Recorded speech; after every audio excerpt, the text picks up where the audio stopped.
Hello and welcome back to my channel. My name is Sarah, this is my channel, Novel Sarah-ndipity, and today I have some either spooky or full books for this season.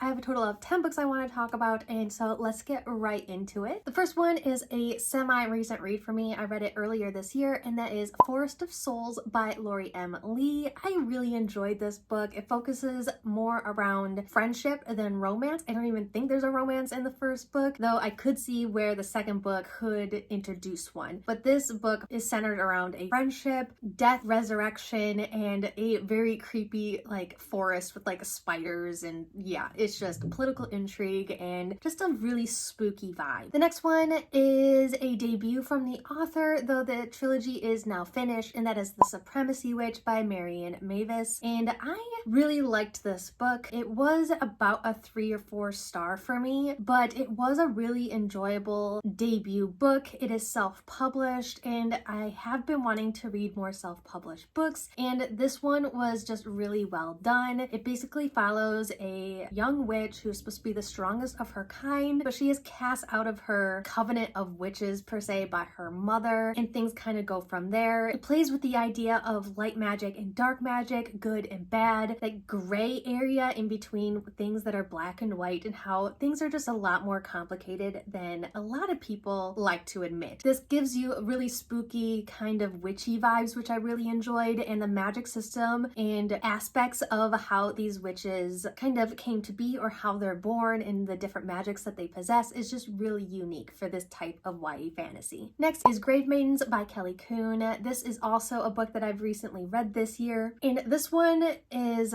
I feel like it's a fall spooky book because it does deal with a king that is dying, and the idea of grave maidens who basically are locked in a cave after the king dies with him, so he doesn't go to the underworld or life after death alone. And so these young women are basically sacrificed for a king who is already dead, but are basically condemned into this cave during this ritual and will basically be sent to their death to follow this kind of belief or religion that this society follows. This book follows a young woman who's trying to save her system from this fate after she is chosen to be a grave maiden, and there's just something about the concept of grave maidens that gives me a really spooky fall vibes. Number 4 is The Fifth Petal by Brenonia Berry. This one was I want to say it was a historical magical realism type book, though it does play with different times in the book. It kind of starts off in the past, and then the book goes on to show us the repercussions, though, that action or how those characters are now living in the present. But it is in Salem, Massachusetts, and there is a lot of information given to us about witches from Salem and the witch trials and so on and so forth. It deals a lot with mental health representation and PTSD, the differences between beliefs and religion, or religion and superstition, and kind of all of that entails. But I really enjoyed this book. It would be kind of categorized as a mystery thriller magical realism type book, and I liked it a lot. I listened to an audiobook, and it was very good. It was well done. Next one, I am going to be giving you the series of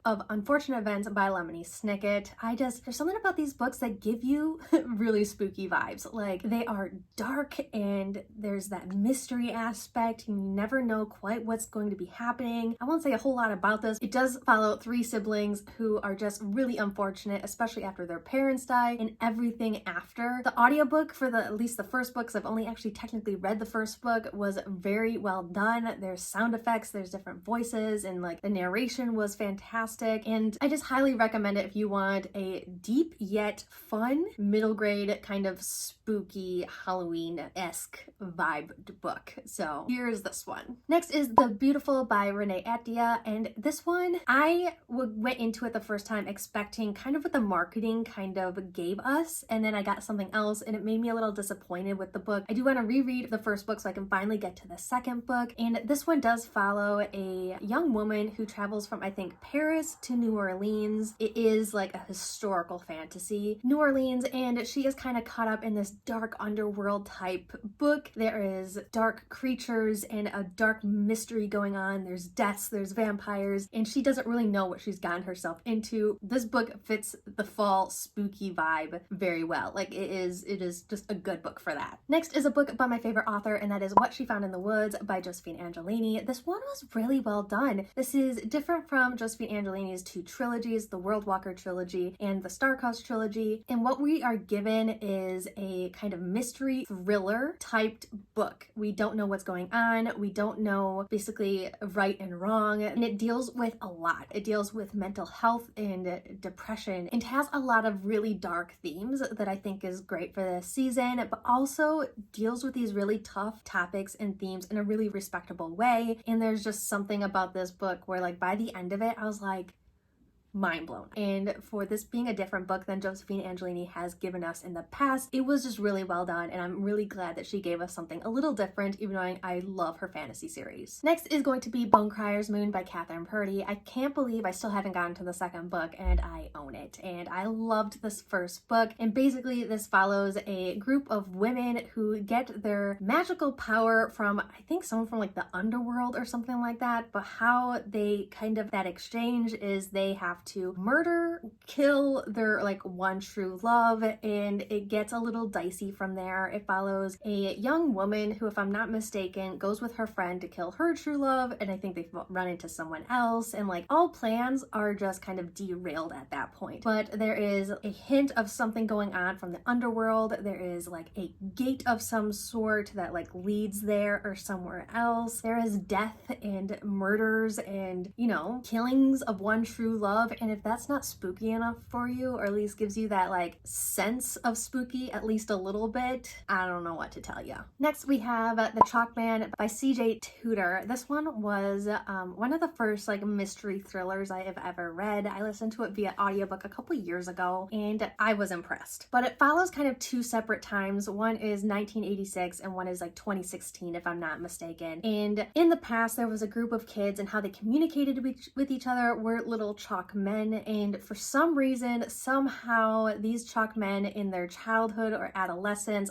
led them to a dismembered body. In 2016, we are following one of the kids who was led to this dismembered body, and he thinks that he has left that behind him until he gets a letter in the mail that consists of a little chalk stick figure, and it turns out that his friends got the same message. They all think it's a prank. They all think that, you know, one of them is doing it to the other, until someone else ends up dead, and it kind of goes from there. The ending was mind-blowing for me. I was not expecting that ending as well, but I am also a little bit of a noob when it comes to mystery thrillers, so yes. But I have seen other people really enjoy this book, and the audiobook, like I was saying, was just really well done. Next is The Merciful Crow by Margaret Owen, and I really enjoyed this book. This is another book where I'm going to have to reread it before I read the second book, but let's not get into that, okay? This book has a couple of different characters, and the first one is a future chieftain, and she is part of a caste, or this like magical caste system, where her caste takes more brutal treatment than other castes because her caste takes care of the dead. They collect teeth, and they're just kind of seen as just a lowly part of their race. Then there is a prince, and you know, he fakes his death, and you could probably put together how the future chieftain and the prince kind of come to be. One takes care of the dead, one's faked his death, and then there's also a bodyguard with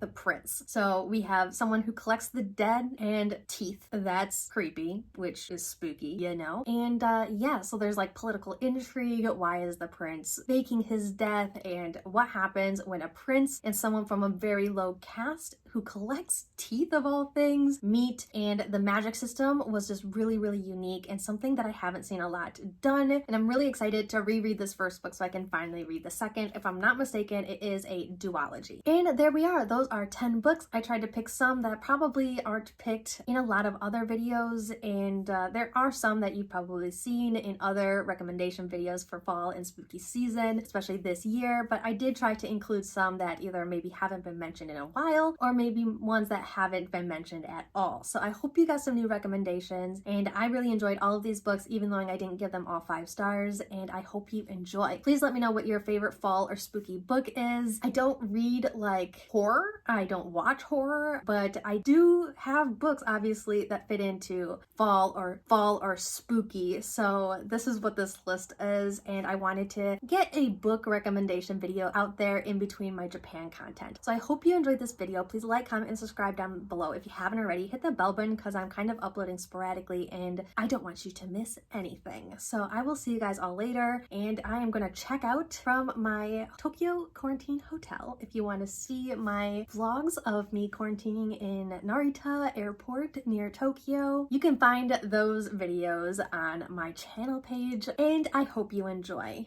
All love, bye!